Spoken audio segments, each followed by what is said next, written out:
মাংস ছাড়া স্বামী কাবাব বানিয়ে স্বামীর মন জয় করে নিলাম। আর এটা খেতে কী যে অপূর্ব হয়, আপনি যাকে খাওয়াবেন সেই প্রশংসা করতে বাধ্য হবে।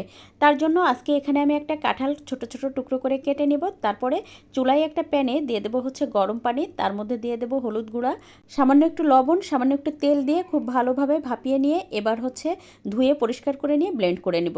ব্লেন্ড করার সময় একটুখানি ধনেপাতাও দিয়েছিলাম, এতে করে ফ্লেভারটা অনেক ভালো হয়। এই তো দেখতেই পাচ্ছেন একটু ছাবা ছাবা করে ব্লেন্ড করে নিয়েছি। এবার একটা পাত্রে নিয়ে নেব, সাথে দিয়ে দেবো আধা কাপ পরিমাণ পেঁয়াজ কুচি, এই যে স্পেশাল একটা গরম মশলা করে নিচ্ছি সেটা দিয়ে দেবো, সেই সাথে দিয়ে দেবো ধনে গুঁড়া, জিরা গুঁড়া, স্বাদমতো লবণ, গরম মশলা গুঁড়া, আর দিয়ে দেবো 1 চা চামচ পরিমাণ চিলি ফ্লেক্স, সেই সাথে দিয়ে দেবো 3 টেবিল চামচ পরিমাণ বেসন, একটা ডিম দিয়ে দেবো, আর দিয়ে দেবো হচ্ছে ঘি। আর যদি হাতের কাছে পেঁয়াজ ব্রেস্তা থাকে তাহলে সেটাও 1 মুঠ পরিমাণ দিয়ে দিতে পারেন। তারপর সব কিছু খুব ভালোভাবে মেখে নিয়ে এই যে কাবাবের শেপ দিয়ে নিচ্ছি।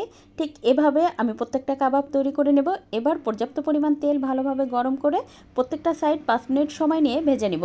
আর নিশ্চয়ই দেখেই বুঝতে পারছেন এটা কতটা লোভনীয় দেখাচ্ছে, আর এটা কিন্তু খেতে সত্যি অনেক বেশি মজার হয়ে থাকে।